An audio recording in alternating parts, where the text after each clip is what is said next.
Hi అండి, welcome to మహా vlogs.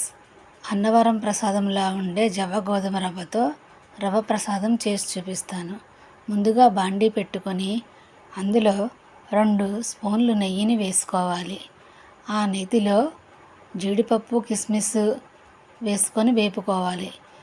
మీకు ఇష్టమైతే ఇంకా డ్రై ఫ్రూట్స్ ఏమైనా వేసుకోవచ్చు. నాకైతే ఇవే అవైలబుల్గా ఉన్నాయని ఇవే వేసుకొని వేపుకున్నాను.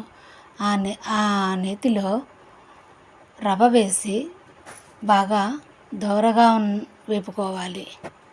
వేపుకున్న ఈ రవ్వకు నేను తీసుకున్న ఈ కొలత గిన్నెతో 5 గిన్నెలు వాటర్ పోయాలి. వాటర్ని మరిగించి ఆ మరిగిన వాటర్ని ఆ రవ్వలో వేయాలి.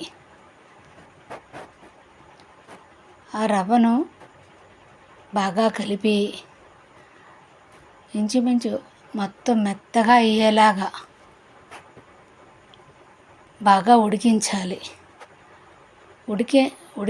ఉడికిన ఈ రవ్వలో పంచదార ఒక గిన్నె, అరగిన్నె బెల్లం కూడా వేసుకోవాలి.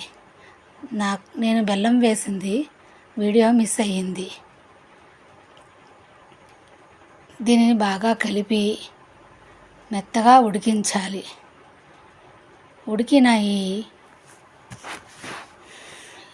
ఈ మిశ్రమంలో కొద్దిగా ఇలాచీ పౌడర్, కొద్దిగా కుంకుమ పువ్వు, కొంచెము జాజికాయ పౌడర్, ఒక అరపించ్ పచ్చకర్పూరం నలిపి వేయాలి.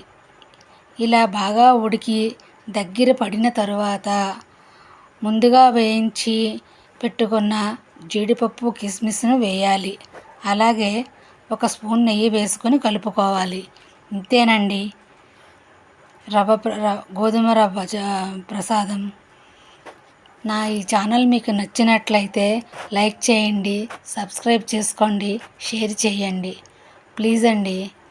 ఈ రవ్వ ప్రసాదం దేవునికి నైవేద్యంగా పెట్టుకోవచ్చు. చాలా టేస్టీగా ఉంటుంది.